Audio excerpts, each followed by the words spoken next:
Do you bless your child, or you curse your child? Do you talk down on your child, or you raise their ego? Do you praise your child, or you unpraise or you dispraise your child?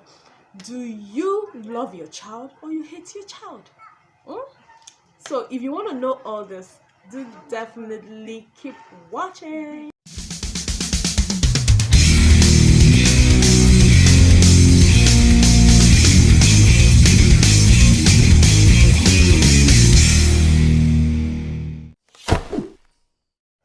Hey loves, welcome to another video here. It's been a long time coming. This is the first Today's Parenting episode we're going to be having on my channel. Yay!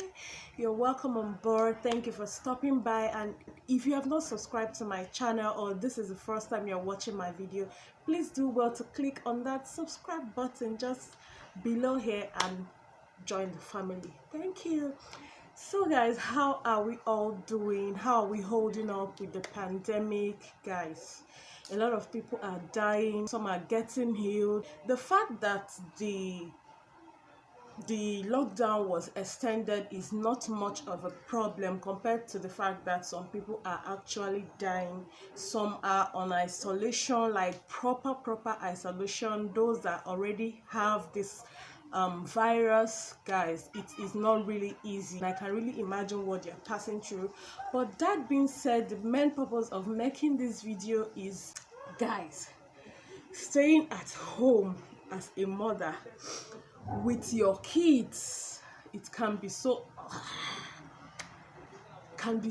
annoying, and most of the times we tend to lose our patience. Those moments that you lose your patience, guys, what do? Do you go ahead to curse your kids? Do you go ahead to flog them to the point that you wound them? Yeah, definitely train up a child the way he should go, and when he grows old, he will never depart from it. But do you have to curse your child just because you're angry, just because you want to train them, you feel being harsh to them is going to solve the problem? No. I have a philosophy that nobody should beat anyone's child. As a parent, you have the right to flog your child, to punish your child, but please, let's be careful the kind of words we use on our children, because words are very powerful, and we're parents. We're supposed to be a blessing to these children and not a curse to their life. So as a parent, you shouldn't even allow an outsider, a third party, to talk down on your child. I tell my kids, anyone that talk down on you, talk right back, rebuke that person right back, whether it's your auntie, whether it's your uncle, whether it's your mom. Like, it's a work in progress. The fact that I'm saying it to you guys doesn't mean that I am perfect, everything is all rosy and cozy, like I bless them everywhere, every day, with my words and all whatnot. But all I'm trying to say is, when you are angry, take a deep breath, calm yourself down. Like, they can be a pain in the ass so many times. Don't use harsh words. Don't use cursed words. You may be harsh at some time, because sometimes you just have to be harsh for them to really understand. You have to bring out that your eyeball for them to hear you and understand and stop whatever they are doing, mostly when it has become a norm or a constant thing that they keep doing. But instead of saying, "You are mad, come on, will you get out from that place?" why not say, "Don't be mad, leave that place"?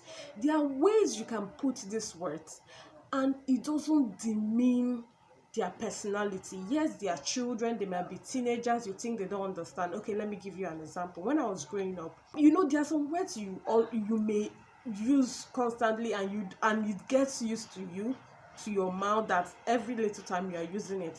So in our dialect, my mom will say, when you do something bad, she'll be like, so we got used to those words. Then I didn't even know what the meaning was. It felt like it was normal. Please get out, come on, will you get out of here? Okay. So one day, my dad wasn't always around. He was around that period, and he said it to one of us. I can't even remember which of them, whether me or any of my siblings. And she said it, ordinarily, my dad was like, no. Why are you using such words on my children? Please don't use such words on my children anymore. And we're like, Dad, what's the meaning of that? He said, it means you are mad. Definitely he or she is not mad. Just because you're angry, you feel using that expression is going to stop that person from doing whatever thing he's doing. Tomorrow she grows up, she goes ahead to use it on her own children or his children or anybody around. Okay, sometimes they are playing too much, they are climbing, and you want to tell them to stop doing that. Instead of you to say you will follow, say calm down from there before you fall. Because words are strong. Sometimes you say it and it happens the way you do it. Have you noticed it? Most times when you say you will follow, I've been telling you, you will follow, before you know it, the baby just falls down or the child just falls down because of those words. Okay, for example, your child is not doing well in school and you're trying to teach this child. He doesn't really get to understand what you're saying, or sometimes when you're helping the person do his or her homework, he cannot even comprehend. Like, you're trying to figure out how to do things, the child is not even budging. We tend to lose our patience and beat this child or punish them or use words like, I don't know, you're a dummy. There are some demeaning words that may come out of your mouth because of anger. So at that point, instead of doing that, calm yourself down. Like me, I don't have the patience, but I told myself, you have to work on your patience. In fact, marriage is one place that will humble you. If you do not used to have patience, you have to learn it. You have to have patience. There are kids that are going to grow. We all pass through this stage. We gave our moms, our fathers this hell at some point. So you just have to calm down. Now, in this situation, tell the child, I know you are the best. You can do it. Just calm down. Take a deep breath. Calm down. Look at what I'm trying to tell you. 1 plus 1. Count it. 1, 2 equals to what? 2. Just be calm, just be patient and teach them. It may not really be easy, but with time everything will gel. I bet you. I have tried it and it really works. Sometimes my kid, like something flimsy, like he wear his trouser and then try to put on his belt, and before you know it, the belt is not hooking, or sometimes he's using an undersized belt, or maybe in fact he doesn't just know how to go about it because it's just 3. He doesn't really know how to do all those stuff. I do it for him, but sometimes as a child he wants to do it by himself. Immediately he will start crying and I'll be like, why are you crying? Mommy, I cannot hook my belt. I'll tell him, you can hook your belt. Now do it. Fix it here, do it this way, do it that way, and before you know it, voila, he will get it and he will start rejoicing. He will be happy because he has done that. So anytime he wants to do something and he feels like he cannot do it, what I just do is I tell him, you can do it. Even when I know he cannot do it, only that encouragement I've given him, he must do it. He will do it.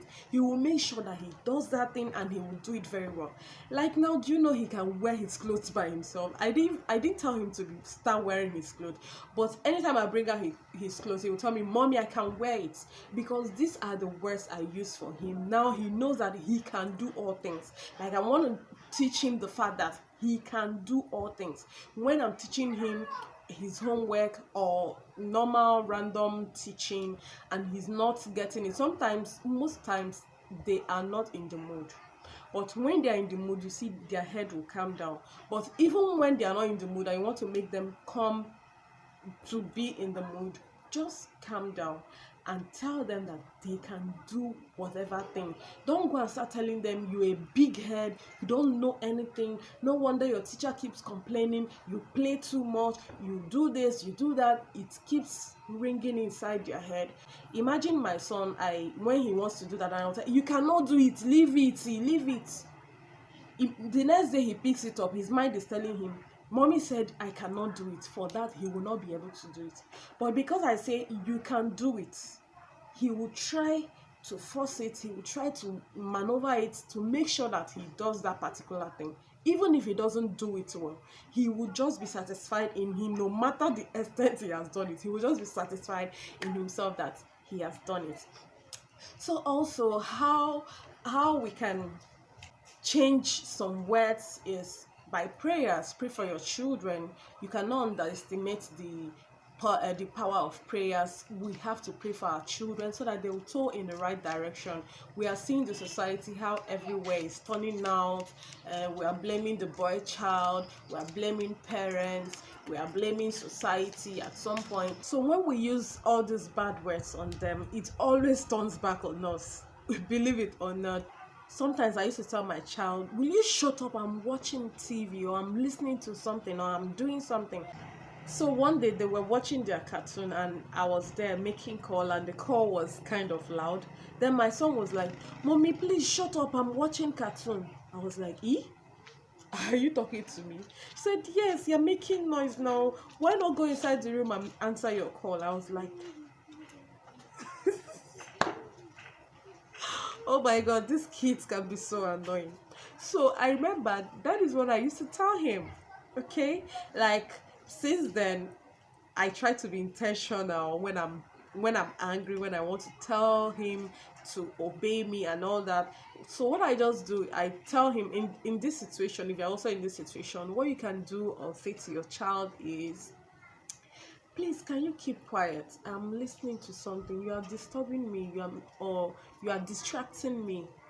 Okay? So, and also the tone we use can also determine how demeaning our words will be.